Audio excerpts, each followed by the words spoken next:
Hey guys, welcome back. So today I'm going to answer some questions. So there's been a lot of questions coming to me on my DM about various things. So I'm going to take the time today to answer some questions. We'll do a Q&A. And I'm also going to talk about how do you find your art style? How did I find my art style? How did I land on what's a signature look for me that it's easily recognizable if people who follow me know. If you go to a store, hey, that's a Sam piece, right? Oh yeah, that was done by Sam. I can tell the art style, right? So we're going to talk about that and a few other things, but I do want to remind you, if you like this episode, if you like this channel, please subscribe if you haven't done so already. Give it a like, put some comments if I missed any questions. I'm taking a lot of questions. There were over 20 questions. I'm going to answer the first 6 or 7. And we'll probably do this the next few episodes until I catch up with all the questions. But also, my Kickstarter is still running for There's Nailing in My Toilet, the graphic novel. I would love for you to get a copy of it. It has the first 5 issues all collected into one big graphic novel. And also available on my Kickstarter is the newspaper that Duty is in. Duty is in a published newspaper by A Kid in a Comic, hitting stores in May, and you can get it on this Kickstarter. It's only part of a bundle, so you have to get the graphic novel in order to get the newspaper, but man, you get the first printing, you get it signed by me. It has 30 other comic strips by amazing artists and creators, and it's going to be so much fun. I would love for you to have this in your collection and, and read Duty and join Duty's world, right? And just have fun with me. So without further ado, let's get it started.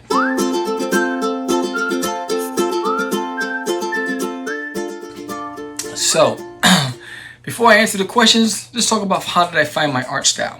And so I have some notes here that I, to keep me on point, and because I tend to go on like tangents, right? So, one of the things I learned early on as I was exploring and trying to find myself as an artist, right? I think, when I was growing up, I wanted to be like. How many of us remember that, right? You see an illustration and you say, I want to draw like that. You see an art style, it's like, I want to draw like that. I want my stuff to look like that. So you try to reproduce what you see. This is part of the exploration, right? So it's okay to try and copy. When you're starting out in illustration, it's okay to try to reproduce that which you see an artist or the artist. If you're not drawing from life, right? If you're not drawing from life or the imagination, if you're just trying to capture a look, like for instance, the big influences on me when I was a kid initially were like Charles Schultz and Jim Davis, right? I wanted to draw like that, right? And I was trying to copy that style. But for some reason, I could never get Charlie Brown's head to look exactly right? I don't know about you. And Snoopy and Charlie Brown. When I watched Charles Schultz do it from scratch, it looked so easy. And then I tried it and I was like, oh, this doesn't look quite the same. But that's how it started. But then I got introduced to Todd McFarlane and the way he illustrated Spider-Man and the Hulk. And I was like, whoa. Those webbings on Spider-Man, those dynamic figure, those poses, and the way his body contorted and moved. I was like, I want to draw like him. So I tried so desperately to try to copy and replicate Todd's style. But it wasn't for me. No matter how many times I tried, I could never capture that look because that was Todd's signature style.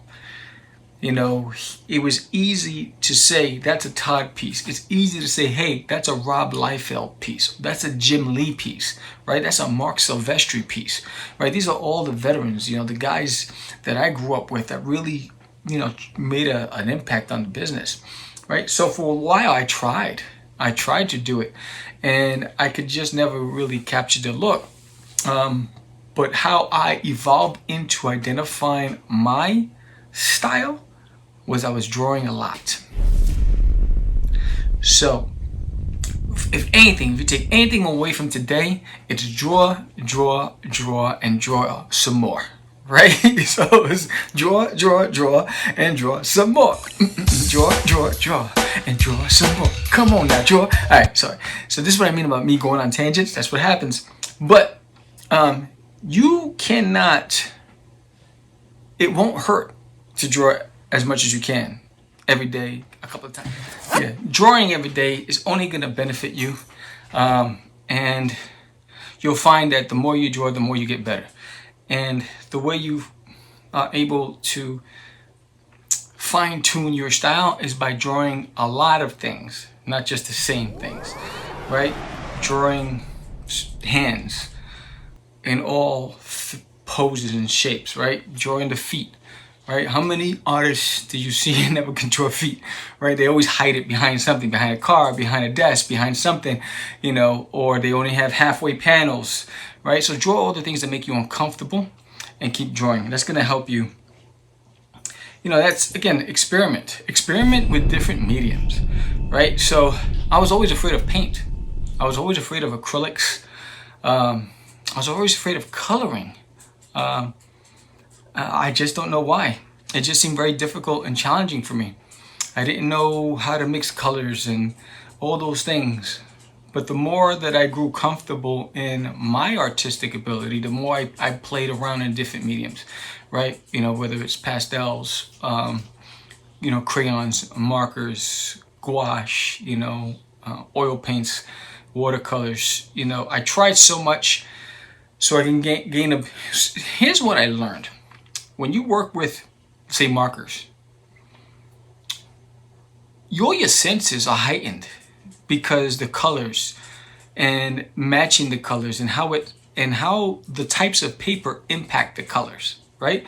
So you start getting a better sense of understanding of what types of markers to use with what types of paper, which types of shading and colors work best together, which don't, right? So artistically, you're improving without even realizing it, right? So I'd say experiment with all sorts of things. Don't just focus on one thing. You know, the more tools in your toolbox, the better you become as an artist.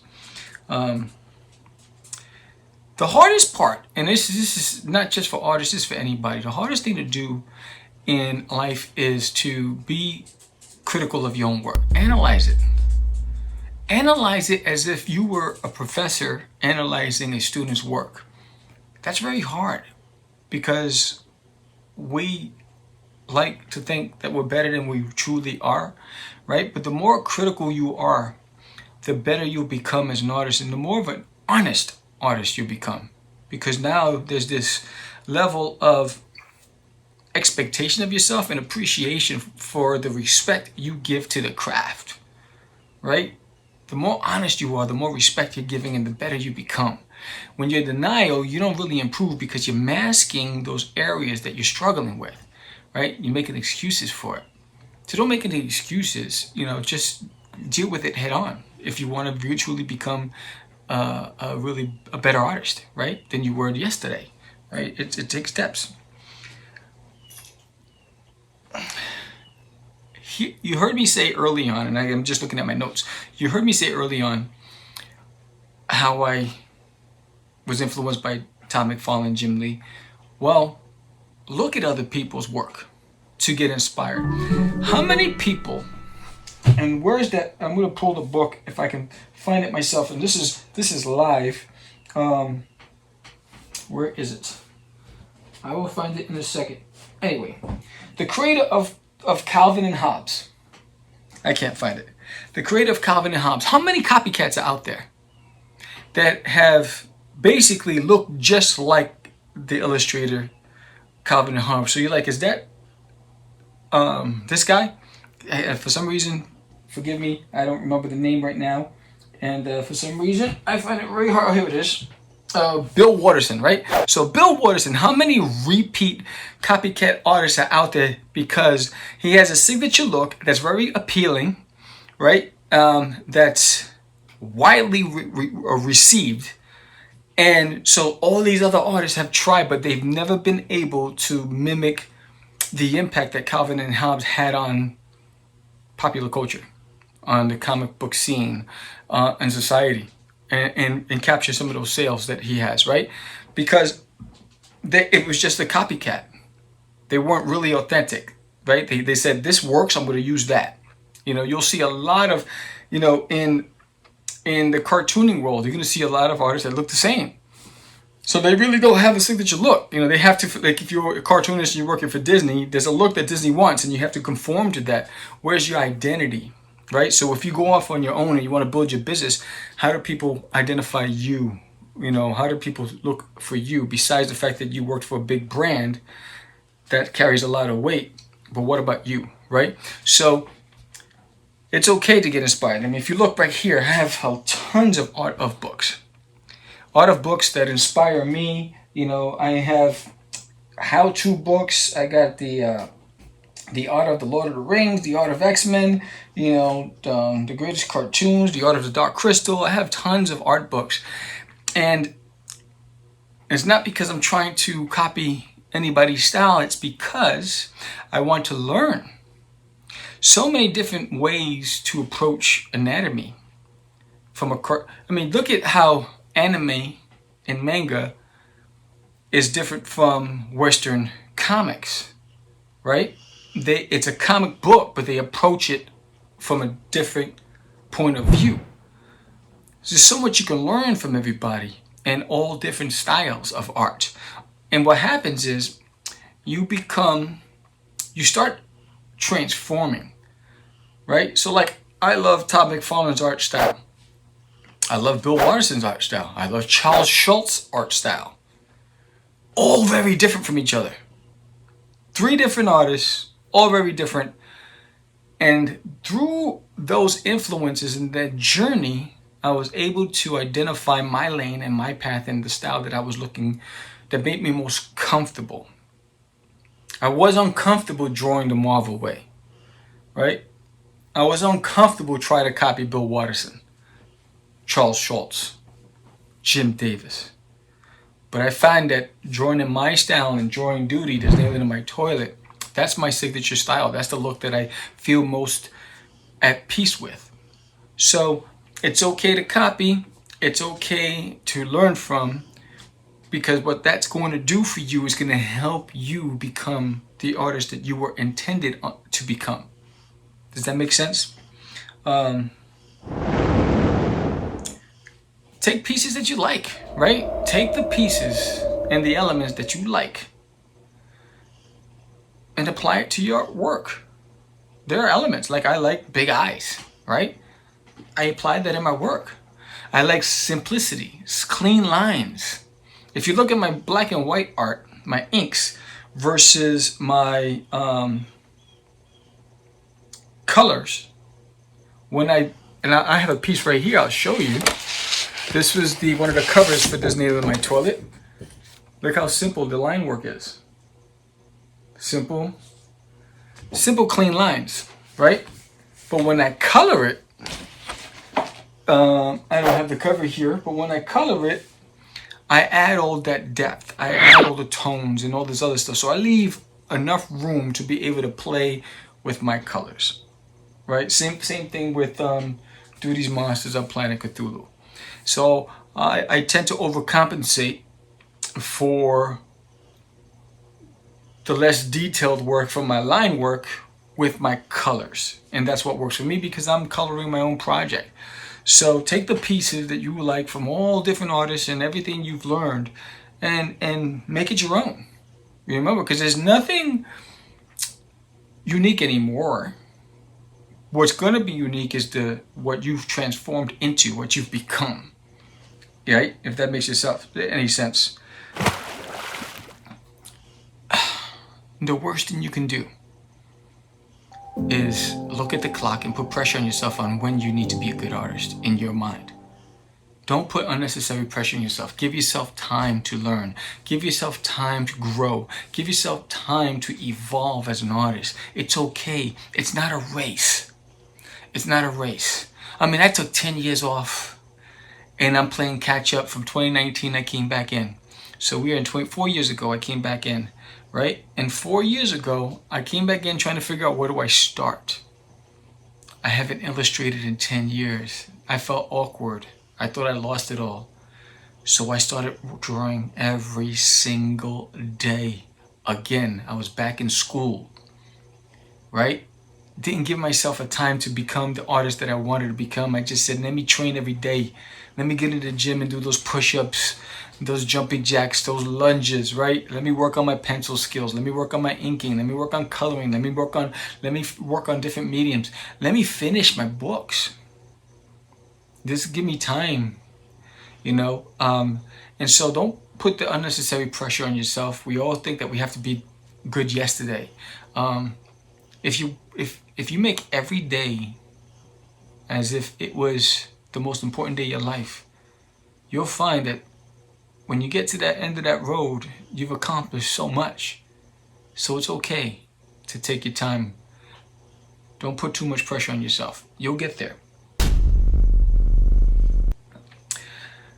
Create what you love, right? You know, not what you think you should be creating, not what you think people expect from you. Create what you love. I mean, look at what's trending right now.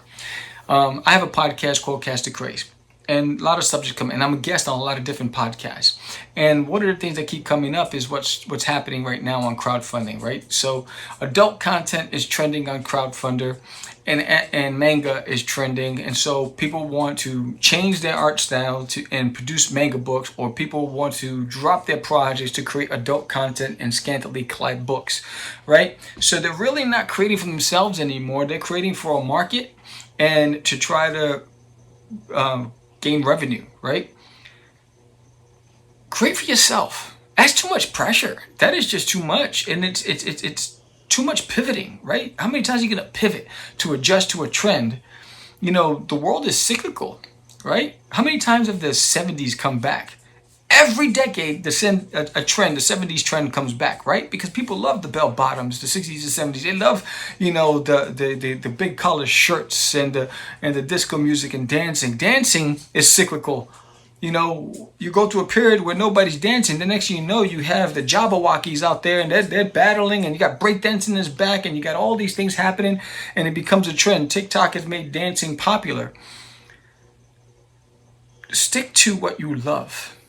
There's nothing more rewarding and more fulfilling than creating for yourself and creating what you love. I love creating Duty.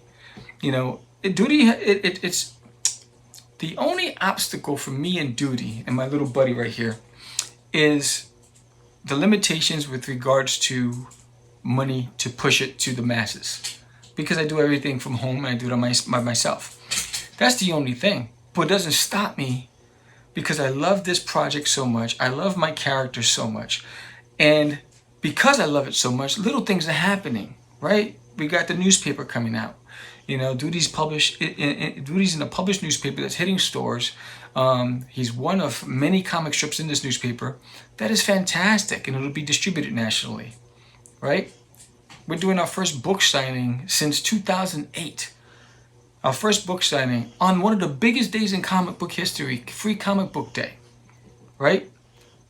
That's a milestone, right? We're doing conventions. We're building momentum. So it takes time, you know, and the only reason why it does take time is because you love it. I love it, right? And so I know that anything that you're passionate about is going to take investment, it's going to take time and patience. Patience is the biggest key. Be open to criticism, be open to feedback, but don't give it too much.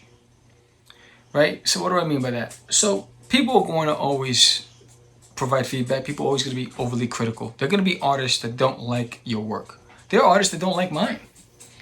That's okay. You know, I just love art. But if I allow the voices to deter me, I'm never going to make any progress. I'm always going to be in the same spot I was before. You know, so feedback is always good to learn from. What is there any truth to what they're saying? And if there is, how can I apply that in what I'm doing? Right? There's always something to learn from all forms of feedback. But ultimately, at the end of the day, you have the choice to make with how you process that information. Whatever that choice is, I'm hoping that choice isn't to be resentful, to get upset, be deterred.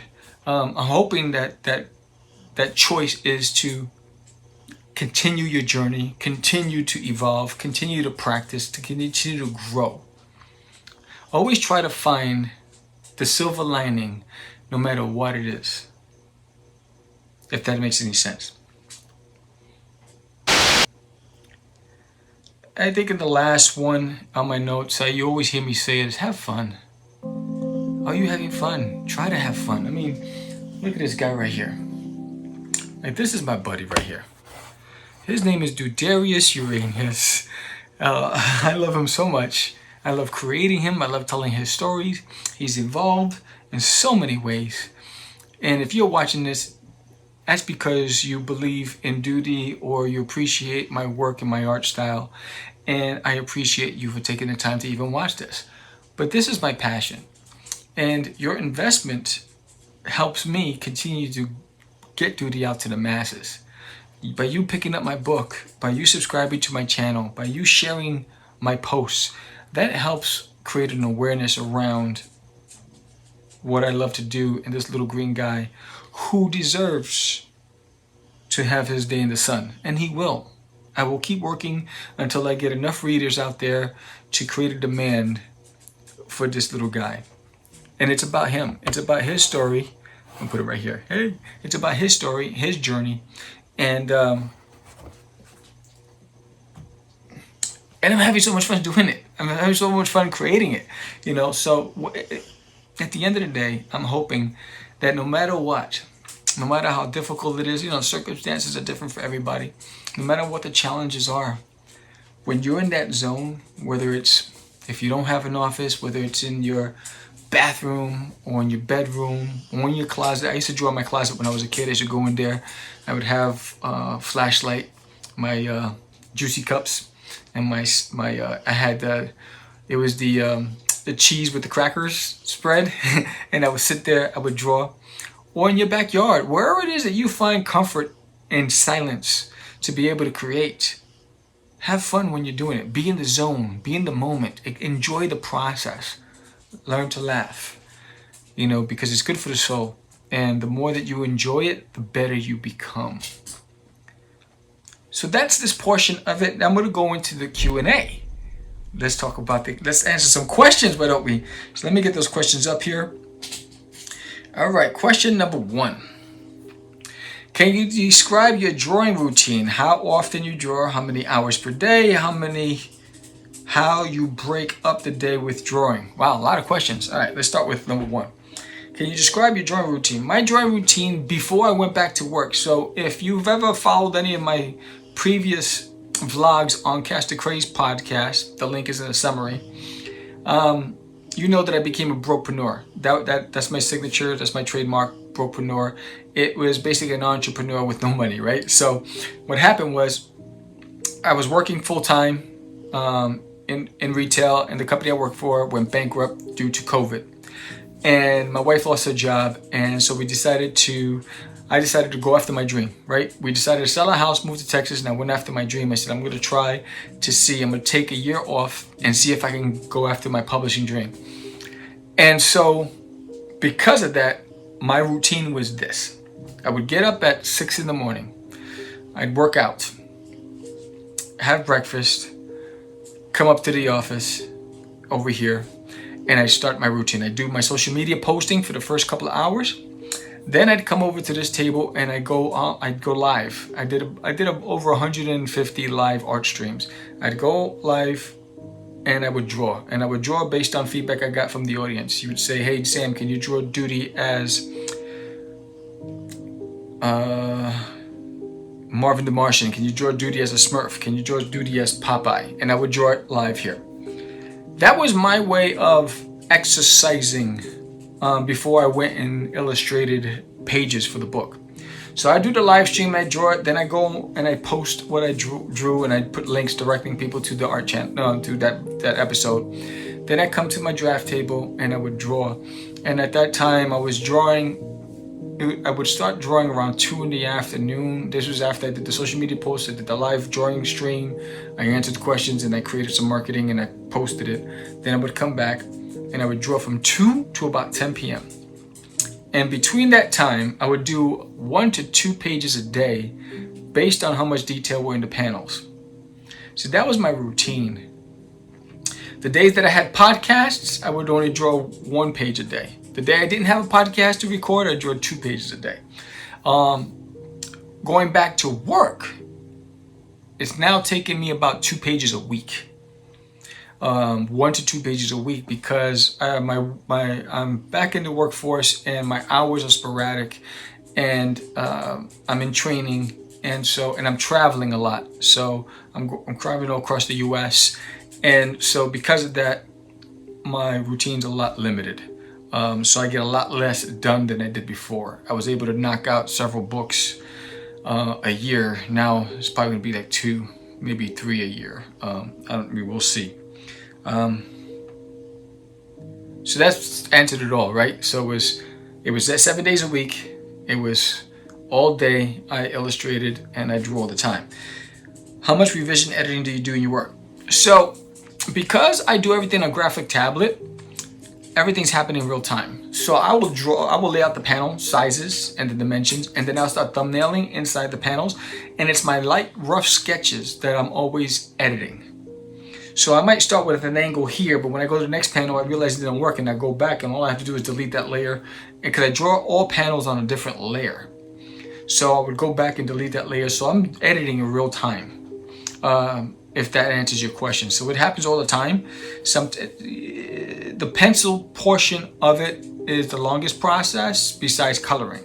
The inking, adding the black lines over everything, that's pretty quick. But it's usually the initial process with the thumbnail and page layout and design, and then the coloring takes the longest because there's a lot of tones and layers and all that stuff. So talk about your process. Do you write a script and make up the drawing as you go? So it all depends on the book. So for There's an Alien in My Toilet, this is the only book that I write the plot for every chapter, which is every issue. I write that out first, and I'll say, this is the start, this is the middle, and the end. I just write out a summary. And then I go and I start illustrating it. And then as I'm illustrating it, the dialogue's coming. So it's very different than when I did Forbidden. Forbidden, I did a full traditional script. You know, pages, panels, captions, dialogue, everything. And then I illustrated to that. But with There's an Alien in My Toilet, it's the plot first, illustration, then the dialogue, and comedy next. It's a very unorthodox way of creating, but it works for me and for this project. Do you compose the page as a whole, or do you focus more on individual? I do panel by panel. So I see it in my head, and I do quick roughs. If you ever watched any of my streams, you know that my pencils are very light, very rough, and I'll just put placements. And then I start fleshing it out as I go. So I do panel by panel. I'm best that way with it. What tools do you use?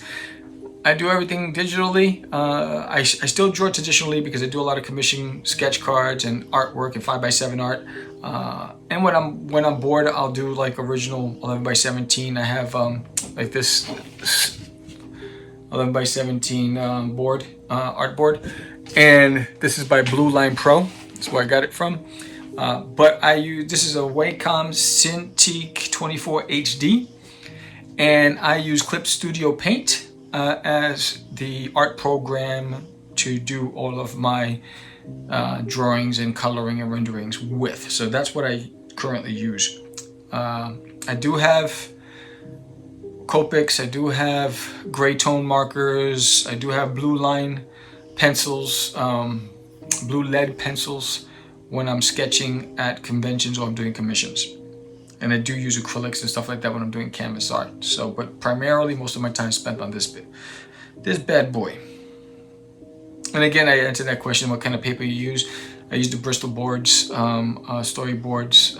I have a sketchbook. I carry a sketchbook with me wherever I go, because you never know when you're gonna have that moment of inspiration, right?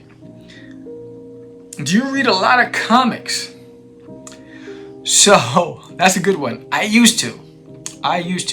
I back a lot of Kickstarter campaigns and comics. I haven't been to a comic shop in a long time. So actually, outside of me trying to network with comic shop owners, those are the only times I actually been there. But physically going and buying a book, the last time I bought a comic book is when Spawn reached 500, I think it was, or whatever it was, that milestone, or 600, whatever that milestone was. I wanted to get that and put it in my archive. And that was probably a year ago, maybe 16 months ago, 16 to 18 months, a year and a half. And I have a lot of Kickstarters that I back that are still in the boxes in my closet. So I have about 28 boxes of unopened Kickstarters that I back because I like the person or I like the concept. But I haven't read a really good comic book in a long time. If you have a recommendation, let me know. Are you someone who reads comics and then gets excited to make your own more comics? I'm someone who actually loves animation and art of books, and I get inspired from the art of books and the animation. Like I love The Loud House. The Loud House actually gave me ideas for future episodes of There's Nails in My Toilet. You know, I thought it was pretty. It was fun. I think The Loud House is fun. It's great writing. It's great timing and pacing. I just thought it was really cool. So I love cartoons. I loved Buzz Lightyear, the movie. And that's where I get my inspiration from, is really just looking at other pieces of work for other people. Do you make comics for a living? Not for a living. I live to make comics. If that makes sense, right? So I'm not financially gaining anything for making my comics. Whatever I make at conventions pays for the next convention. Whatever I make on the Kickstarter just pays to get you the product. So when you invest in my books on Kickstarter, there's no money I'm earning from it. It's actually money going back into printing the books, the supplies to ship it, the bags, the boards, the boxes, the paper, paying for the postage, all that stuff. So the only money I earn is because I work full time, and that's where but I haven't made any money from what I'm doing. It's an investment that I'm making now into the future. Do other art forms seem more attractive to you? I love all types of art. I love going to museums. I love traditional paintings. I love abstract art. I love all kinds of art. I just love the idea of art. I think it's fantastic. Art is like music. What art does, and it's similar to music, it inspires the imagination, the wonders, the worlds you're able to create. You know, I was watching The Mandalorian, and I freeze frame. You know, at the end, in the credits, they show all of the paintings and the drawings that there's amazing artists that are creating the storyboards for the movie that don't look like storyboards. They just look like masterpieces. I paused one and I was like, would I be able to capture that amount of information, because there was so much happening on that scene, on a piece of paper? That's the inspiration. You look at it and you wonder, wow, how long did it take? Where was their mindset? You know, is it possible? Can I do it? It's all those things you ask yourself, right? So I look at other works to get inspired. And I don't just get inspired by art. I get inspired by life. I can go to the park and see something that just inspires me, you know? And I think you have to have your receptors always on, because life is just full of wonder. And that wonder, if you take it in, you can now transform it and push it out in another form, right? And make it your own. So I think that's what's pretty amazing.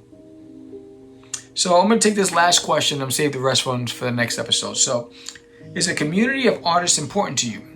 It all depends, right? I love to be around other artists. The one primary reason why I love to be around other artists is because I love to learn from other artists. But I don't need a community to feel fulfilled. I don't need a community to be self-fulfilled. I like being part of a community just for the networking and the learning aspect, as long as it stays there. The creativity, the exploration, the what's possible, you know, the different perspectives, learning from other people's perspective, right? The good conversations. Once it starts going somewhere else, I'm no longer excited about the community, because sometimes, you know, other things come into play and it just doesn't make it fun anymore. So for the sake of learning and networking and growing, I absolutely love the idea of an art community. But that's where it ends for me. And I hope that makes sense for you. So if you have any questions, put them in the comments. If you think that I was vague, if you want me to elaborate on certain things, put it in the comments, let me know. If you like this episode, give me a thumbs up. Subscribe if you haven't done so already. And please, get yourself a copy of my book, There's Nail in My Toilet, now on Kickstarter. There's only a few days left. I appreciate you. I appreciate your support. Until next time, remember, your dream will only become a reality if you believe in it, you love what you do, and you put into work. So do those 3 things, and I guarantee you, one day you'll be standing on that cliff looking down and say, wow, I did this. This is the Art of Samuel. You guys have a great day. Peace.